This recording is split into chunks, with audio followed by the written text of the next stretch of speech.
If you own a rental property in Thornlands, or you're even thinking about buying one, this video is going to tell you exactly what's happening in the market right now. The numbers don't lie. I'm Jordan Rosenthal from Remax Bayside. I sell properties in Thornlands. I work with landlords and investors, and this is what we look for. Let's start with the most important number for any landlord, and that is vacancy rates. Brisbane's current vacancy rate has fallen to 0.6%. That is well below the 2.6 to 3.5% that is considered a healthy vacancy rate. To put it plainly, anything below 1% is classified as an acute shortage.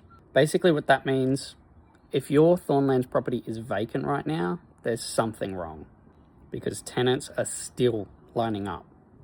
Since the current budget, we have seen more investors put their properties on the market, and we've seen less investors in the market looking to purchase. What this means is there's even more of a shortage of homes for rent currently on the market. And there's more and more people looking to rent because it is not easier for first-time buyers to purchase a property in the market. So they're renting because it is genuinely half the price per week to rent than it is to purchase. But in practical terms, what we're seeing is landlords receive anywhere between 20 to 30 applications per property. Rents in Thornlands have moved significantly as well. We're seeing rents for an average home between $730 and $750 a week. That's up over 8% in the last 12 months. And units are sitting around $610 per week. Around Brisbane, rents are continuing to rise, so it's more than likely that the vacancy rate is going to sit around 1% or less. And net migration adding another 25,000 people to the area in 2025, many of whom are initially renting. That migration pipeline as a landlord is your long-term security. Any locals currently living in the area, people looking to move out into their first home and rent it or purchase it, it just makes it even harder. Not only this, but most people that rent within a suburb typically end up buying within the same suburb that they're renting within. And three things are keeping Thornlands' rental market significantly strong. First, you've got the school catchments. We've got the most favourable school catchment out there. We've got Cleveland District State High School and Bayview State School. We've got Thornlands State School, Carmel College, close to Sheldon College, and Faith Lutheran College. Affordability pressure. Rents currently consume about 30% of someone's average income, which means that many people who want to buy in Thornlands, they just simply can't yet. The third is the Southern Thornlands Priority Development Area. You've got the growth coming. You've got the infrastructure coming.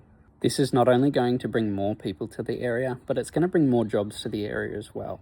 Most of these people moving to the area, tradies, school teachers, nurses, anything along those lines, they're going to probably need to rent first. And here's something most landlords miss. The legal landscape in Queensland has shifted significantly. From 1st of August 2025, we saw the Act change, and this introduced what is called a Form 2 or a seller's disclosure statement. Buyers have more termination rights and sellers face stricter compliance expectations. Basically what this means, whether you're a landlord or not, anyone looking to sell needs to have their paperwork in order prior to selling the property. And I can walk you through exactly what is required, and I can put you in touch with the right people who can help you get it done. The question, should you buy a rental property in Thornlands right now?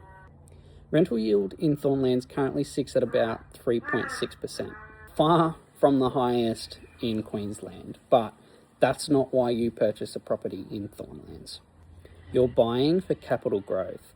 Over the last 12 months, we've seen a capital growth of 19%. Add in your 3.6% rental yield, and that is an income that not many suburbs see. If you own a rental property in Thornlands and want to know what it's worth, what rent you should be charging, or whether now is a good time to sell, give me a call. And if you're looking to buy an investment property in Thornlands, I can show you what's available before it hits the market, and I can give you feedback and answer your questions that you may have before purchasing a property. My name's Jordan Rosenthal from Remax Bayside, and I sell properties in Thornlands.